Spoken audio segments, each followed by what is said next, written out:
welcome to The Code Tray, the podcast of the ACCP Emergency Medicine PRN. I'm your host, Christian Kroll, an emergency medicine and ICU pharmacist at the University of Iowa Hospital and Clinics. To view this recorded presentation, head to our YouTube channel at youtube.com/@ACCP EMED-PRN.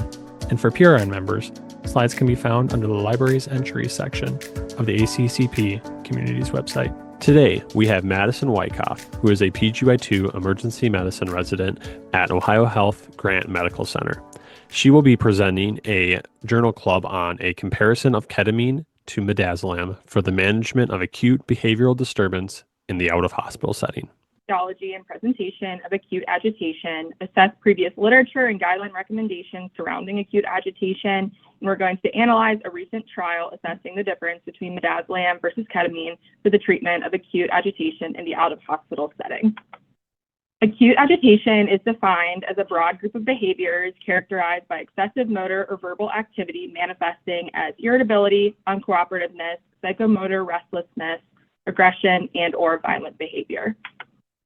There could be a lot of causes of acute agitation. Just to name a few, so we have metabolic and endocrine causes, which could be something like hypoglycemia, thyroid emergencies, metabolic derangement.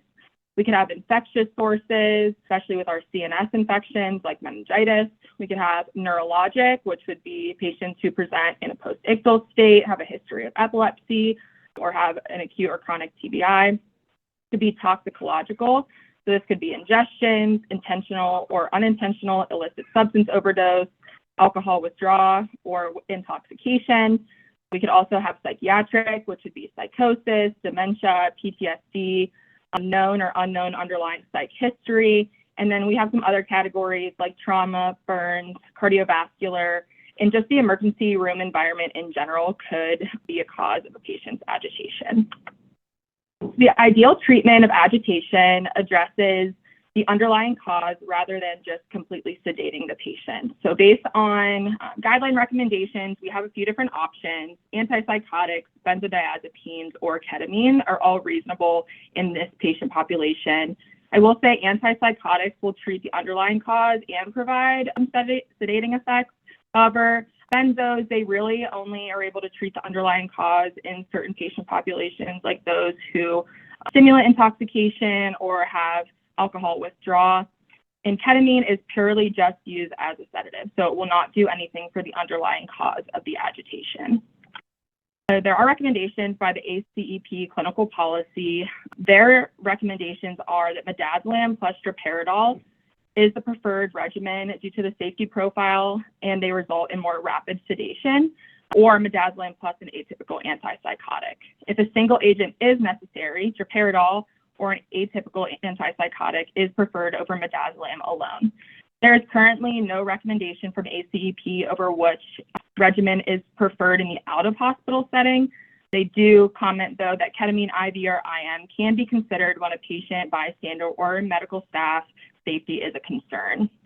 So getting into a little bit about the drugs we'll be talking about today. Ketamine, the mechanism of action is a non-competitive NMDA receptor antagonist that blocks glutamate and stimulates mu-opioid receptors. The onset of action for IV will be within 30 seconds. IM, the anesthetic effect will be about 3 to 4 minutes. Analgesia will be about 10 to 15 minutes. Dosing for agitation can vary based on your site's protocol or guidelines. IV is typically 0.5 to 1 mg per kg or 1 to 2 mg per kg. IM is 2 mg per kg or 4 to 6 milligrams per kilogram with a max of 400 milligrams. Duration IV is about 5 to 10 minutes. IM for anesthetic effect is going to be 12 to 15. Analgesia will be 15 to 30 minutes. Adverse reactions we want to look out for in ketamine administration is emergent reaction, hypertension, tachycardia, airway compromise, or increased intraocular pressure, just to name a few.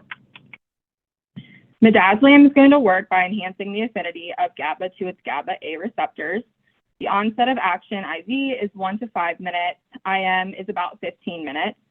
Dosing for agitation will be IV or IM, 2.5 to 5 milligrams repeated every 3 to 5 minutes for IV or every 5 to 10 for IM. Duration can vary, so IV is going to be about 7 to 75 minutes depending on dose, and then IM is going to be 20 to 120 minutes. Adverse reactions will be apnea, hypotension, and bradycardia. So the main concern with using ketamine for treatment of acute agitation is going to be oversedation, leading to the need for intubation. So I pulled a few recent studies that looked at ketamine versus midazolam or ketamine alone in the treatment of acute agitation in the emergency department. So we're going to go through those on the next few slides. The first study is pre-hospital sedation with ketamine versus midazolam, repeat sedation, intubation, and hospital outcomes. So this is a study done in 2020. It was a retrospective chart review of 163 patients who were chemically sedated for acute agitation by paramedics in a large EMS agency and then transferred to an urban level 1 trauma center. There were 97 patients who received IM ketamine. Most of these received a 300 milligram dose. However, there were 4 patients who received a 150 milligram dose due to their body weight. There were 66 patients who received either IM, intravenous, or intranasal midazolam. Most patients in this group received a 5 milligram dose. However, there were 3 patients that received a 2.5 milligram dose. The primary outcome looked at repeat sedation. There was a statistically significant difference in repeat sedation at 90 minutes, with 60% of patients in the ketamine group compared to 39% of patients in the midazolam group requiring repeat sedation at 90 minutes. I think this definitely makes sense based on the pharmacokinetics of each of the agents that we talked about on the earlier slides. Intubation and hospital length of stay in hours were not statistically significant in this study. Like I said, intubation is the big concern with administering ketamine, and this study showed that there was no difference. Actually, a greater percentage of patients in the midazolam group actually required intubation. So the author's conclusion is that ketamine remains a safe and effective option for the treatment of acutely agitated patients, despite the lack of statistically significant endpoints in this study. I don't necessarily think we can definitively say from this study that ketamine is a safe and effective option. I definitely would like to see a larger study with different outcomes looked at. The next study is going to be pre-hospital use of ketamine versus midazolam for sedation in acute severe agitation. This was done in 2024, a retrospective cohort study. There were 134 patients who were severely agitated with an initial RASS score of at least 3, who were sedated and transferred to a tertiary care facility and level 1 trauma center. There were 68 patients in the intramuscular midazolam group who received a mean dose of 5.6 milligrams, and 66 patients in the intramuscular ketamine group who received a mean dose of 288 milligrams. The primary outcome they looked at in this study was intubation. So 6.1% of patients in the ketamine group compared to 2.9% of patients in the midazolam group required intubation for a p-value of 0.38. They also looked at RASS post-drug administration. So patients who had a RASS of -1, 0, or 1 were 19% in the ketamine group and 41.2% in the midazolam group for a p-value of 0.002. This study did display that there were more patients in the midazolam group who had a RASS goal or a RASS score of less than or equal to -2, which meant that the ketamine group did cause increased sedation compared to midazolam. Additional sedating agents within 1 hour of ED arrival. So this was 36.4 in the ketamine group and 17.6 in the midazolam group for a p-value of 0.015. I think this also goes along with the pharmacokinetics that we talked about on the earlier slides. Additional airway supporting devices, this is like bag mask ventilation, 46.2% in the ketamine group required additional airway support compared to 14.7% in the midazolam group for a p-value of less than 0.001. The author's conclusion from this study was that there was no difference amongst the groups for endotracheal intubation. However, the ketamine group did experience a RASS of less than or equal to -2 more often, and more patients required additional sedation and airway support in the emergency department. And then the last study we're going to look at is the efficacy of ketamine for initial control of acute agitation in the emergency department. This was done in 2021, a prospective single institution randomized open label pilot study. There were 86 adult patients with an active diagnosis of combative agitation enrolled by ED physicians. So ED physicians were trained to screen and randomize patients to a ketamine group or a haloperidol and lorazepam group.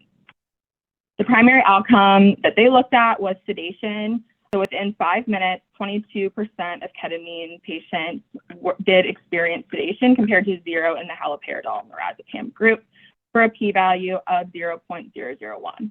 Sedation at 15 minutes was 66% in the ketamine group and 7% in the haloperidol lorazepam group for another statistically significant p-value. And the median RASS at 30 minutes was -1 in the ketamine group and 0 in the haloperidol lorazepam group for a p-value of 0.016. The author's conclusion was that ketamine was associated with significantly shorter time to sedation compared to haloperidol and lorazepam and achieved deeper sedation. I will say I would have liked to see this study complete with the ACCP recommendations of midazolam and droperidol. I think since they are the combination that's recommended for the quickest onset, I would have liked to see that directly compared to ketamine. So now getting into my study that I dug into, the primary objective was to compare the use of emergent out-of-hospital airway support after the administration of ketamine or midazolam for out-of-hospital acute behavioral disturbance. Secondary objectives were to evaluate out-of-hospital and ED complications and outcomes for patients who received ketamine or midazolam for acute behavioral disturbance. This is a retrospective cohort study completed from February 6, 2017 to February 9, 2021, so about 4 years. They included patients of any age. They examined out-of-hospital electronic health records and included patients based on the drugs they received. So if there were medications mentioned, the name ketamine, Versed, or midazolam in the EHR, they were included in the study. And then they were narrowed down further based on free text notes that were used to determine if they were experiencing acute agitation or not, which we'll talk about in a slide in the future. They were excluded from the study if medications were administered for other indications, including endotracheal intubation, seizure, injury, dyspnea, and other that they did not specify. They utilized the EMS dosing protocol, which was midazolam 1 to 5 milligrams intramuscularly or intravenously, repeated every 2 to 5 minutes as needed. The ketamine dosing for this protocol was 5 mg per kg intramuscularly once with a max dose of 500 milligrams. I will say that in the study, they talked about how in 2016, this EMS agency made a switch from a 3 mg per kg with a max dose of 300 milligram recommendation to this 5 mg per kg. And this happened right before this study started. The EMS had a standing order for ketamine to be administered intramuscularly. Intravenous administration required a medical consultation from a physician online. The primary outcome was emergent out-of-hospital advanced airway management after medication treatment for acute behavioral disturbance. Some secondary outcomes that they looked at were use of advanced airway management in the ED, documentation of medication-associated hypoxemia, receipt of additional sedation, cardiac arrest following drug administration, disposition from the ED, admission to the ICU, duration of mechanical ventilation, length of hospital stay, and final discharge disposition. So like I said earlier, they had kind of a complicated screening process for these patients. So initially, over 250,000 patients were eligible for this study. 253,649 patients were excluded because they did not have mention of midazolam or ketamine in their EHR. From there, there were 2 independent reviewers who looked at each of these cases to determine if there were any of the screening terms that were found. If there were screening terms present, this went to a physician review panel who then examined the cases and excluded patients based on if the midazolam and ketamine were administered for other indications. If there was any discrepancy between the review board, it would go to additional physicians to review and to make the determination if the patients actually were treated for acute agitation. After all of this was done, the final patient cohort was 376 patients. The ketamine group was younger at 36 years old compared to the midazolam group, which was 42 years old. The midazolam group was 30% women, and the ketamine group was 16% women. However, I do not expect these differences to affect outcomes greatly. 50% of the patients in the midazolam group required restraints compared to 80% in the ketamine group had restraints reported. However, it's not confirmed how many of these patients actually had them placed or what the circumstances and timing of the restraints were. There were some statistically significant differences in the primary cause of the acute behavioral disturbance. There was a difference with more patients in the Midazolam group experiencing post-ictal agitation, glycemic emergency, cardiovascular complication, dyspnea, or other conditions which were not specified. In the group who was agitated due to substance abuse, there was a significant difference, with 64% of the ketamine group having some sort of underlying substance abuse, and compared to 33% with the Midazolam group. When examining the toxicology panels, there was significant difference in patients who tested positive for amphetamines, with 43% of the ketamine group testing positive compared to 19% in the Midazolam group. It doesn't surprise me that there was a difference amongst the groups in those who tested positive for benzodiazepines, with 54% of the Midazolam group testing positive compared to 18% of the ketamine group. What does surprise me is the amount of patients who tested positive for the benzos in the Midazolam group, which was 74 patients. Since Midazolam is a benzodiazepine, I would have expected close to all of these patients to have had a panel done and tested positive for benzos. However, there were about 54 patients who had a panel done who did not test positive. The ketamine group had a higher systolic and diastolic blood pressure and a pulse rate when measured by EMS. It's not known whether these vitals were taken before or after administration of the ketamine. I suspect most of these would be after ketamine administration once the patient had calmed, which would explain the differences, as ketamine can cause hypertension and tachycardia.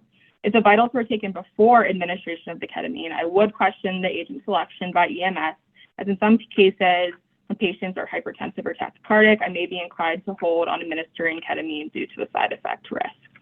When analyzing the primary outcome, there wasn't a statistically significant difference in terms of airway management. Each group was evenly split in the tracheal tube and bag mask ventilation group. I think the conclusion we can draw from this result is that most patients in the study were able to maintain their own airway. This outcome is surprising to me based on the ketamine dose administered. Prior to reading the results, I expected a much larger amount of people to have required intubation ketamine group compared to those who ended up requiring it. So out-of-hospital cardiac arrest was surprising to me, especially with the Midazolam administration after, which was when they had the arrest after sedation. I do question the arrest before sedative medication results and wonder what the indication actually was for the administration of the Midazolam. Was this for intubation after achieving ROSC and the screening physician just missed this? It's difficult to draw a conclusion from their arrest after sedative medication because it's unknown what the etiology was in the out-of-hospital setting or how close it actually was to the medication administration. There was a difference in the patients with available hospital records.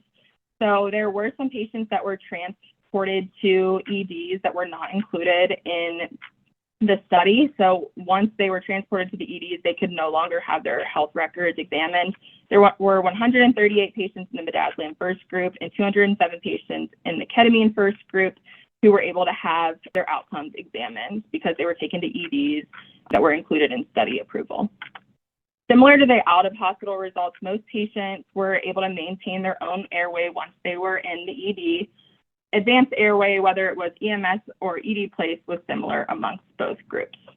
Disposition from the ED and final discharge was different amongst the groups. There was a notable difference with 114 patients being discharged from the ketamine group compared to 59 patients in the Midazolam group. There was a much higher substance abuse patient population in the ketamine group, which could explain this large difference, as there could have been some more of the sober and go situations in the ketamine group. Additionally, they did not have a group for patients going from the ED to a rehab facility, which could have been a destination for some of these substance abuse patients that were in the ketamine group, and that was not specifically called out. So who knows if this was lumped in with patients who were directly discharged from the ED. So looking at strength of this study, they did do a multivariable logistics regression that was used to account for confounding. The initial population was large. They had a lot of patients to draw from. Inter-rater variability was assessed by an independent reviewer. So like I said earlier, if there was any difference between how the physicians assessed patients for acute agitation, they did have an independent reviewer review the case to determine if the patient was actually acutely agitated. And then I do appreciate that while this was a study focused on the out-of-hospital setting, that they included both out-of-hospital and hospital record data. It was collected and compared for the reader. So there were some limitations of this study. This was retrospective and observational. I will say that the reviewers who looked at these patients to determine if they were actually acutely agitated in an out-of-hospital setting knew the hypothesis, so I think this could have led to some bias. I do think the method of screening patients was questionable.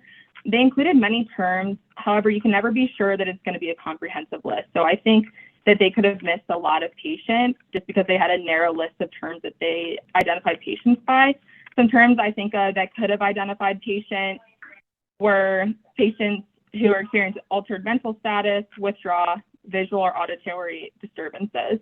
And a lot of the terms they utilized also had negative connotation associated with them, like aggressive, naked, spitting. And while sometimes these patients can be aggressive, not all of our patients who are acutely agitated are going to be showing aggression to EMS or hospital staff. I think the dosing protocol was another limitation. The Midazolam dose was very small compared to the large ketamine dose of 5 mg per kg. I would expect an equivalent dose to ketamine group for Midazolam to be about 10 milligrams, and it was much lower than that. So I think that it could be helpful to do a comparison with lower doses or a higher Midazolam dose that is equivalent to the ketamine group. I do recognize that they were limited by the current EMS protocol that was in place. The author's conclusion was that ketamine is a reasonable option for acute behavioral disturbance treatment, achieving an airway safety profile that does not differ from Midazolam. So what do we do with this information? Like I said earlier, EMS protocol did not have equivalent dosing. I definitely would like to see a study done comparing these two that have more equivalent dosing. Ideally, based on the ACCP recommendations, I would have liked to see this study done using droperidol in addition to the Midazolam, since that is the recommended combination. Neither group demonstrated a difference in airway support or a need for additional sedation, which is great, but I don't think that you can definitively draw the conclusion that one regimen is superior to the other based on this study. That is the conclusion of my presentation. I'll be happy to take any questions that the audience has. If you have enjoyed this presentation content and would like to hear more, subscribe via your favorite podcasting app. Additionally, make sure to check out our YouTube page for all recorded presentations. Thank you for listening to this week's ACCP Emergency Medicine Journal Club presentation. Join us weekly for review and discussion of new journal articles in emergency medicine. This podcast provides general information only and does not offer individualized medical or professional healthcare services, including pharmaceutical advice. The contents and materials in the podcast are not intended to be a substitute for inpatient pharmaceutical advice, diagnosis, or treatment. And the use of the contents and materials in the podcast does not constitute a pharmacist-patient relationship. As a result, the information in and materials linked to this podcast are applied at the user or patient's own risk. Users or patients should consult their physician or personal healthcare professional. The user or patient should not ignore or delay seeking care because of something they heard on this podcast. In case of an emergency, the user or patient should contact their physician, call 911, or go to the nearest medical emergency facility. The views and statements expressed on this podcast are those of the host and guest and should not be interpreted to reflect the official position or policy of ACCP or the Emergency Medicine PRN.